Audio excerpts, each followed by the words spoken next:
It all started on a Tuesday.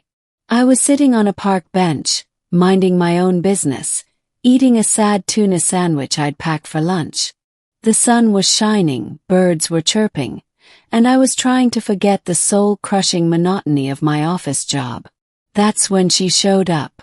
At first, I thought she was just an eccentric old lady.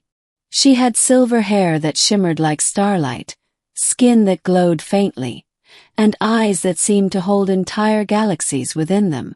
She wore a flowing robe that looked like it was made of liquid moonlight, and she carried a basket filled with what appeared to be cookies. But these weren't your average chocolate chip cookies. They were strange.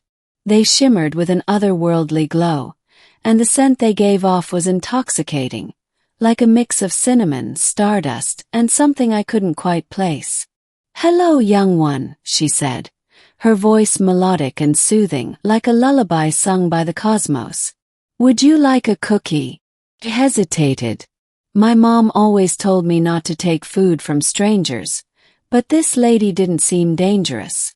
Plus, she looked like someone's sweet grandma who baked cookies for the neighborhood kids. So, against my better judgment, I took one. "Thank you," I said, holding the cookie in my hand. It was warm, almost alive, and it pulsed faintly with a soft, golden light.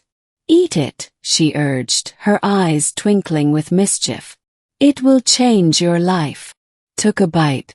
The moment the cookie touched my tongue, my entire world exploded. Colors I'd never seen before flooded my vision, and I felt a rush of energy surge through my body. It was like I'd been plugged into the universe itself. My senses heightened, my mind expanded, and for a brief moment I understood everything. The secrets of the cosmos, the meaning of life, the reason why socks always disappear in the dryer. And then, just as quickly as it had come, the feeling faded, leaving me breathless and dazed. What was that?" I stammered, staring at the old woman in awe. She smiled knowingly. "A gift," she said. "From me to you. Consider it a cosmic appetizer." Before I could ask any more questions, she turned and walked away, her robe billowing behind her like a cloud of stardust. I watched her go, my mind reeling, until she disappeared into the horizon, leaving me alone with the remnants of the cookie and 1,000 unanswered questions. The next few days were a blur. The cookie had done something to me. Something incredible. I felt stronger, faster, and smarter than I ever had before. I could solve complex equations in my head, run miles without breaking a sweat, and even see in the dark. But with these newfound abilities came a strange side effect. I started seeing things. Glimpses of other worlds, strange creatures, and distant galaxies. It was like the cookie had opened a door in my mind, and now I couldn't close it. That's when she showed up. Her name was Lyra, and she was the most beautiful creature I'd ever seen.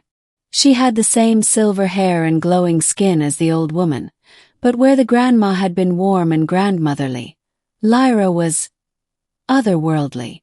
Her eyes were like twin suns, burning with intensity, and her presence was both intoxicating and intimidating. She appeared in my apartment one night, materializing out of thin air like a dream made flesh. "You ate the cookie," she said, her voice a mix of accusation and curiosity. "Yeah," I replied, still trying to process the fact that there was a glowing alien goddess standing in my living room. "Your grandma gave it to me." Lyra sighed, pinching the bridge of her nose like she was dealing with a particularly frustrating child. "Of course she did.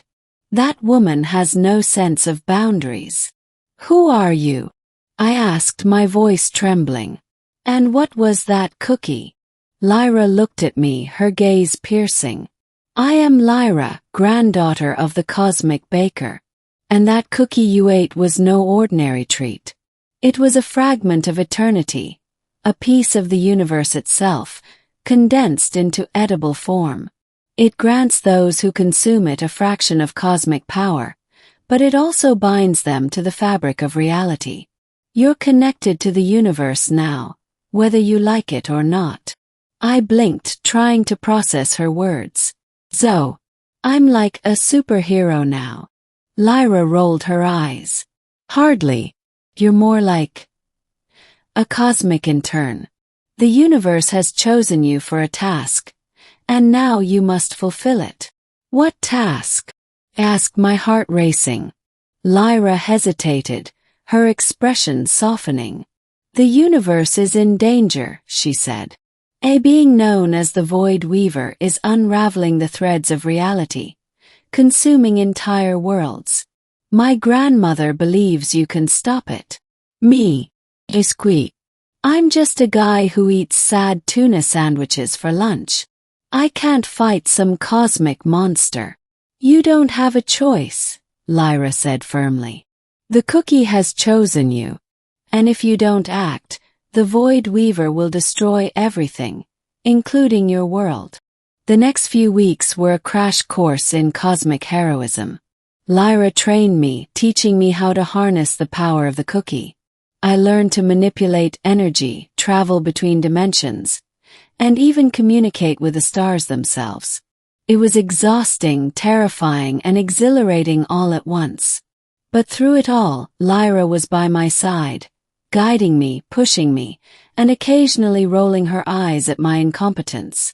As we spent more time together, I found myself drawn to her in ways I couldn't explain.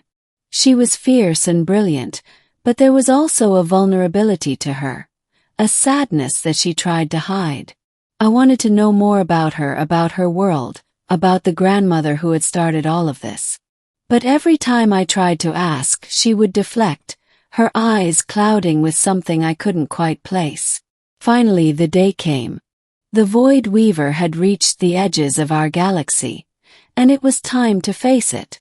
Lyra and I stood on the edge of reality, staring into the abyss as the creature approached.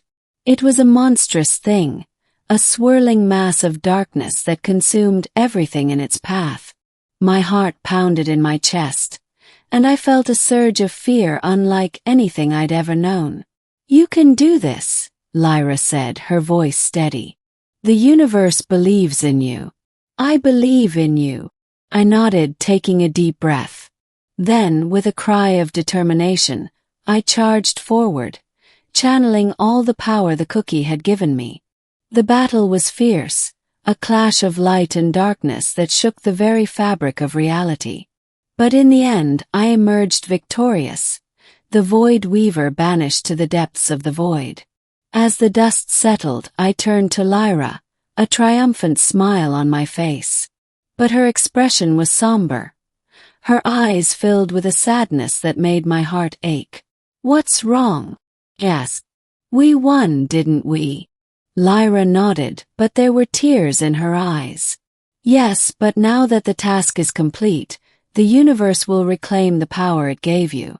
The cookie's effects will fade, and you'll return to being ordinary. I felt a pang of disappointment, but also relief. As incredible as the past few weeks had been, I wasn't sure I was cut out for a life of cosmic heroism. But there was one thing I couldn't let go of.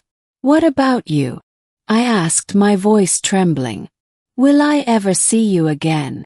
Lyra smiled, a bittersweet expression that made my heart ache.